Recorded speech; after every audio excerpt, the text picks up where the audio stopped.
কি আজ তো সানডে, কার কার বাড়িতে মটন হচ্ছে? হ্যাঁ, জানি গরমে সবার হাঁসফাঁস নাজেহাল অবস্থা, তবুও মটন লাভাররা কিন্তু মটন ছাড়া থাকতে পারে না।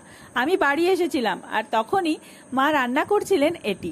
দেখো কিভাবে মাংস টাংস ধুয়ে নেওয়া হচ্ছে।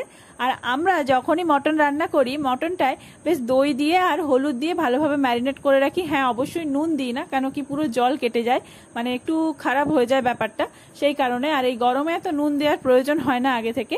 তো হলুদ আর দই দিয়ে এইভাবে ম্যারিনেট করে আমরা মাংসটা রাখি আর তারপরে রান্না করা হয়। যেহেতু গরম তাই জন্য একটু কম মশলা দিয়েই রান্না করা হয়েছিল। এই যে দেখো, এখানে সমস্ত কিছু কেটে কুটে বেটে বুটে রেডি করা হয়ে গিয়েছে। আর এটা গোটা গরম মশলা, যেটা আমি ফোড়নে ব্যবহার করব, কোনো গুঁড়ো গরম মশলা আমি ব্যবহার করব না, যেহেতু এত গরমে বেশি রিচ খাওয়া ভালো নয়। যতই জানি যে মটন মানেই একটু রিচ হয়ে যায়। এই দেখো, শুকনো লঙ্কা, তেজপাতা আর গোটা গরম মশলা আমি ফোড়নে ব্যবহার করে নিয়েছি।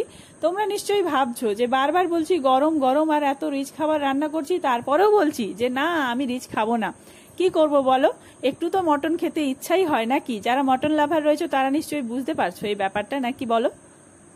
এখানে মাংসর পরিমাণটা ছিল 1 কেজি, তবে আমি সেই তুলনায় কিন্তু অনেকটাই কম পেঁয়াজ, রসুন, আদা এই সমস্ত ব্যবহার করেছি। তোমরা দেখলেই বুঝতে পারবে।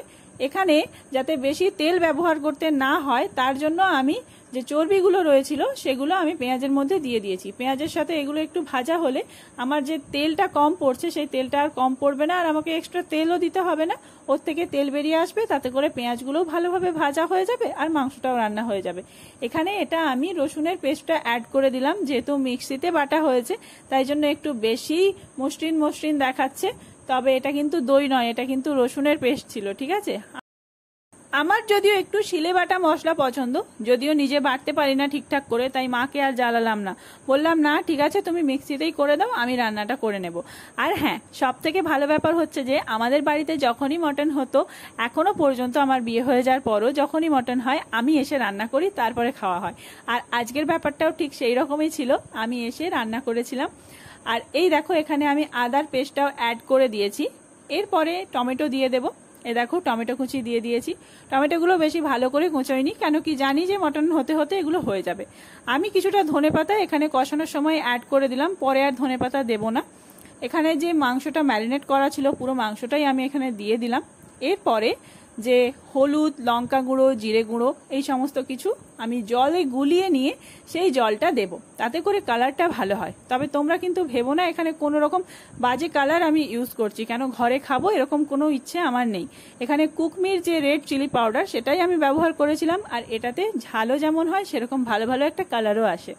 এবার দেখো, মাংসটা বেশ ভালোভাবে মিক্সড হয়ে গেছে মশলার সাথে।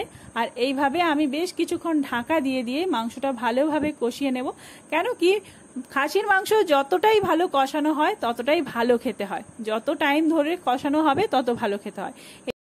এবার আমি লো ফ্লেমে রেখে চাপা দিয়ে দিলাম। মাংসটা যত চাপা দিয়ে দিয়ে রান্না করি দেখি ভালো হয়। এই দেখো, চাপা দিয়ে গিয়েছিলাম, এসে খুলে দেখছি এইরকম একটা সুন্দর কালার হয়ে গেছে।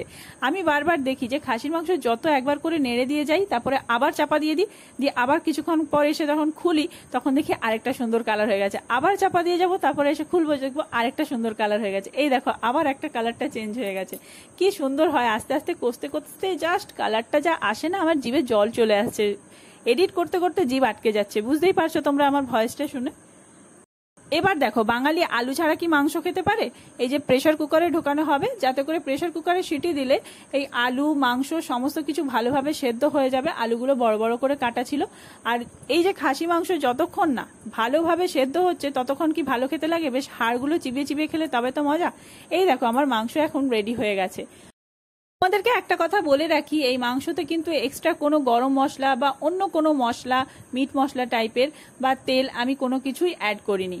সিম্পল ভাবেই মাংসটা করেছি। এই যে ভাত, পেঁয়াজ আর লেবু নিয়ে আমি বসে গেছি। লেবু ছাড়া আমি আবার মাংস খেতে পারি না। আলুটা কতটা নরমভাবে সেদ্ধ হয়েছে দেখেছো, আর গলেও যায়নি। 6 থেকে 7টা সিটি দিয়েছিলাম। তবে হ্যাঁ, আলুগুলো আগে বেশি ভালো করে ভেজে নিলে হবে না, তাহলে কিন্তু গলে যাবে। আর এই দেখো, মাংসটাও কত সুন্দরভাবে কুক হয়েছে। এত সুন্দর নরম তুলতুলে মাংস দিয়ে ভাত খেতে কার না ভালো লাগে? বাইরে গরম হোক, আমি তাড়াতাড়ি ভাত টাত খেয়ে নিচে চলে যাব, কেন ওপরে বেশি গরম হয় দোতলায়, নিচের তলাটায় বেশ ঠান্ডা ঠান্ডা ফিল হয়। এই দেখো, আমি এবার ভালোভাবে মাংস খাই।